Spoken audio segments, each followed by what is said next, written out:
తాగితే ముందు వెనక చూడరా? ఇలా బిహేవ్ చేస్తారా? పొరపాటున కడుపుకు తగిలి ఏదైనా జరగరానిది జరిగితే అసలే అత్తయ్య కూడా లేరు చూసుకోవడానికి. నేనేం చేయకుండానే ఈయన ఇంత రూడ్గా బిహేవ్ చేస్తున్నారు. నేను ఇక్కడ ఉండడం కరెక్ట్ కాదు.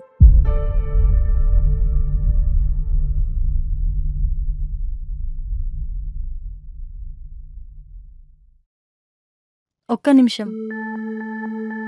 అబ్బా వదిలే శ్రీజ, నాకు ఓపిక లేదు.